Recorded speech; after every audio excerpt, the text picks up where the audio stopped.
Hey everyone, welcome back to another episode of the English Leap podcast, your go-to podcast for learning English and growing through powerful, real-life conversations. I'm Erin. And I'm Evan. So, today's episode? It's a little different. But honestly, it's one of those things that feels really important. We're not just talking about self-improvement or productivity.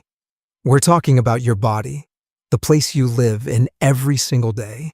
Whether you're chasing goals, learning new things, or simply trying to make it through the week. Yeah. And let me just ask you this. When was the last time you actually checked in with your body? Not when it was exhausted or hurting, but just because it deserved your care? Yeah, that hits. We take care of our phones, we update our apps, we organize our homes. But our own body, we rush it. We push it. And sometimes we just totally ignore it. Exactly. And here's the part no one really says out loud. Your body? It's your home, not your apartment, not your job, not your social media profile. Your body is where you live and how you treat it. Yeah, that sets the tone for everything else. So true. And just to be clear, this isn't about fitness goals or strict diets. We're talking about real self-respect. How to care for your body in the way you'd care for something valuable, something sacred. Because that's what it is. And to make this chat even more helpful, we've put together a free PDF that you can download.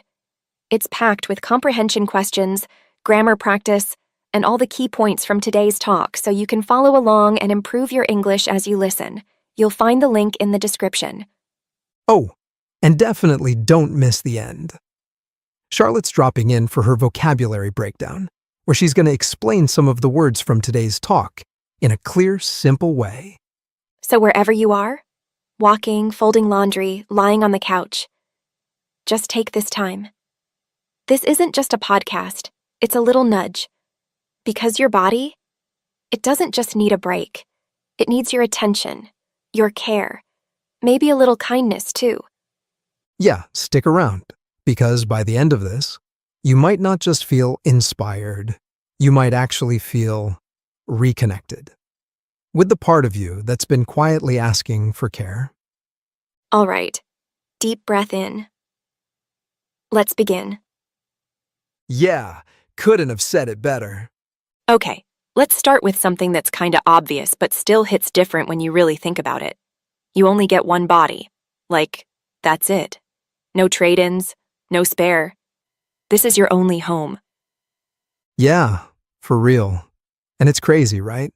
We'll upgrade our phones every year, stress over a scratch on our car, but when our body's drained, aching, falling apart, we're like, hey, it's fine, let's keep going. Exactly. I picture it like living in this old house. Imagine the roof leaking, the walls cracking, and instead of fixing it, you just toss a bucket under the drip and call it a day. That's what we do to ourselves. We throw coffee on exhaustion. We pop pills for pain. But the cracks keep getting bigger. Totally.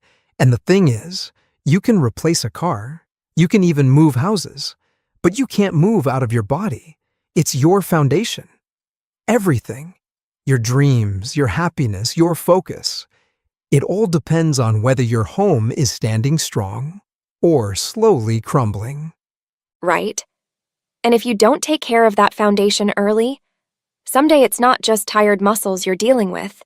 It's burnout, regret, breakdowns you didn't even see coming. Which actually brings me to something I didn't realize for way too long. Most of us don't treat our bodies with care. We treat them with punishment. Like, oh, you're tired?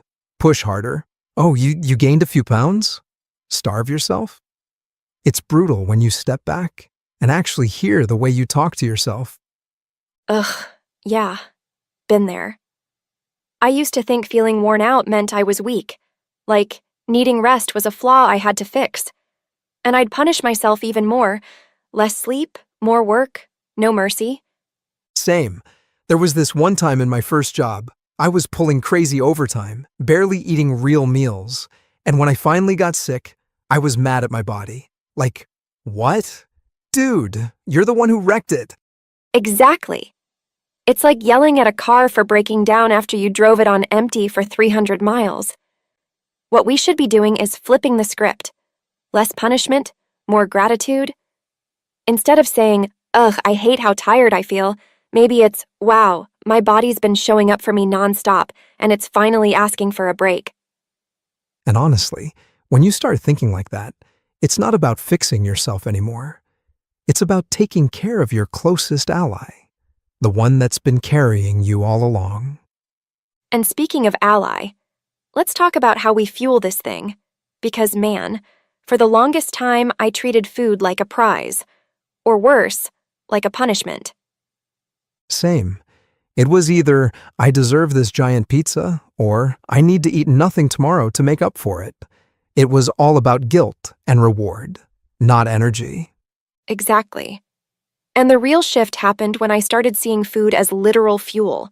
Like, my body's not a trash can, it's an engine. You wouldn't pour soda into a race car and expect it to win, but we load up on junk and then wonder why we're sluggish and cranky. Yep.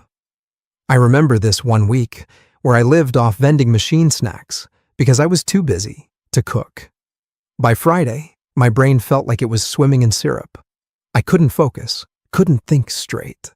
And it wasn't because I was lazy. It was because I was running on garbage fuel. Exactly. It's not about perfect eating either. It's about being a little more intentional, choosing things that nourish you, things that actually leave you feeling recharged, not wrecked. Small shifts, man. Like swapping just one sugary snack for something real. Drinking more water. Choosing fuel that respects your engine instead of wearing it out. Totally.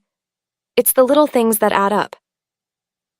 You know, one thing that really changed my mindset was realizing movement isn't punishment, it's maintenance. Like basic maintenance for your body, the same way you'd get an oil change for your car. Exactly. And it's so weird how we treat exercise like it's some kind of punishment for eating pizza or missing workouts. Ugh. When in reality, your body was designed to move. It craves it. Yeah. And I'm not talking about killing yourself at the gym 6 days a week. I mean little things. Stretching, taking a walk, dancing in your living room.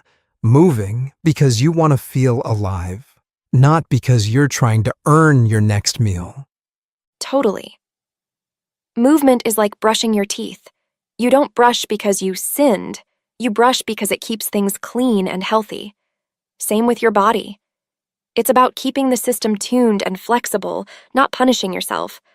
Honestly, even a 10-minute walk after dinner can revitalize you way more than scrolling on your phone for an hour. And just like movement is maintenance, rest is repair. And man, do we underestimate this? Rest isn't laziness. It's literal survival. Yeah, no kidding. I used to think if I wasn't grinding, I was falling behind. So I'd stay up till 3 a.m. working on projects, thinking I was being productive. In reality, I was just overloading my brain. Same. And the worst part? When you're running on empty, you think you're being efficient, but you're actually slower, moodier, and way more scattered. Your brain can't function without sleep. Your body can't heal. Sleep isn't optional, it's a non-negotiable. Exactly. When you skip real rest, you're basically trying to build a house on sand. It doesn't hold up. Proper sleep, proper pauses. That's when your body does its magic. That's when it rebuilds you. Rest isn't weakness, it's strategy. And that brings us to something a lot of people don't want to hear. Pain isn't your enemy. It's a messenger. Yeah, it's like your body has its own little warning system. Pain is your body's way of waving a red flag saying, hey, something's off. Please listen. Exactly. But what do we do most of the time? We get mad at the pain. We drown it out with caffeine, numb it with painkillers, ignore it until it's screaming. Ugh, yeah. I remember one time when my back started acting up. I thought, it's nothing, it'll go away. So I kept working crazy hours, barely moving. Weeks later, I couldn't even sit properly. My body wasn't punishing me. It was pleading for help, and I wasn't listening. That's the thing. When you feel pain, whether it's physical or emotional, it's not weakness, it's wisdom. Your body is way smarter than you give it credit for. And every small ache, every bit of tension, every deep exhaustion, it's information. Yeah, your body's always talking to you. It's just, are you willing to listen before it starts screaming? Because if you listen early, you can heal early. If you don't, well, you get a full shutdown you didn't ask for. And honestly, that's where rituals come in. Not routines, rituals. Because routines feel like checklists, dry, forced, something you have to drag yourself through. But rituals? Man, rituals are different. They feel sacred. They have heart. Totally. Like, brushing your teeth because you have to feels like a chore. But brushing your teeth while lighting a candle and playing music? That's a ritual. It's small, but it feeds you differently. Yeah, it's the difference between rushing through a morning and honoring it. A 5-minute stretch where you breathe and move. A tea you make at night that signals your brain it's time to unwind. Those tiny, intentional moments are what build real resilience over time. And honestly, when you build even 1 or 2 tiny rituals you love, it changes the whole vibe of your day. Your body stops feeling like something you're battling and starts feeling like something you're nurturing. And speaking of nurturing, here's something a lot of people forget. Your body and brain, they're not two separate things. They're a team. Yeah. And when one's suffering, the other one can't pick up the slack forever. Like you can't fuel your brain with caffeine and your body with junk and expect to be calm, sharp, and focused. It doesn't work like that. Exactly.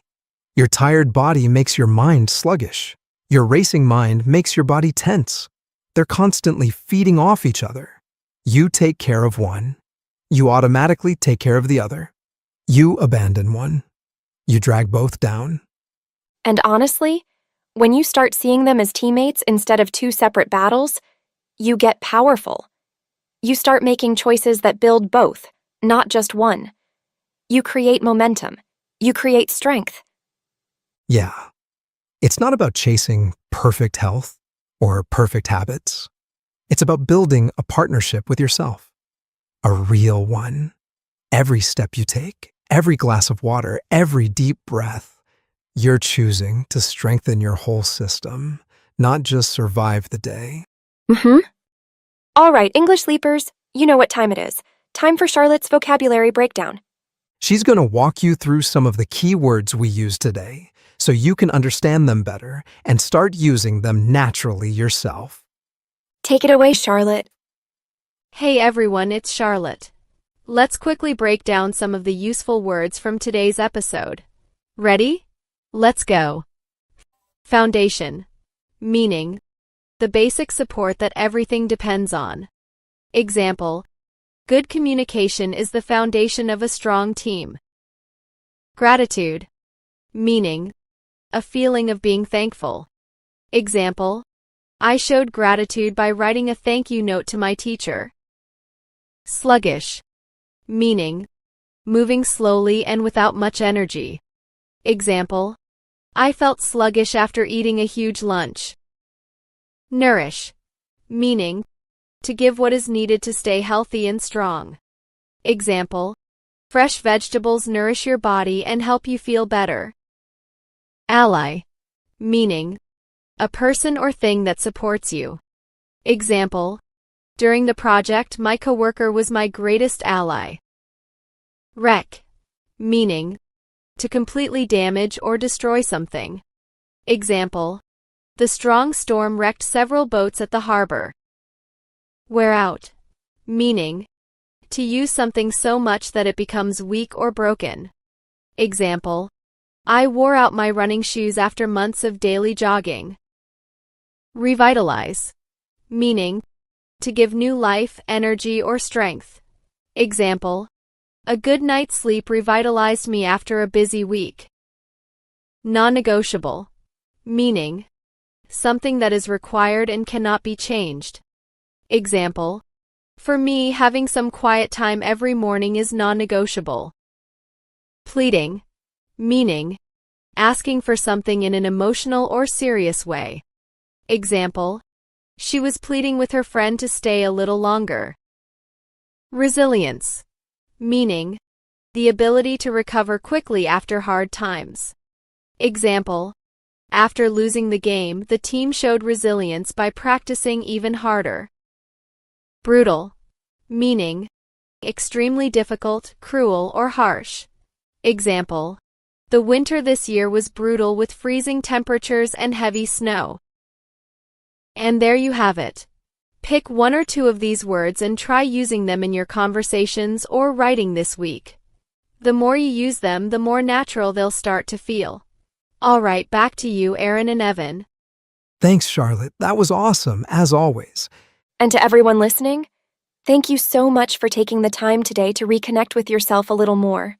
Your body, your mind, your life, they all deserve your attention.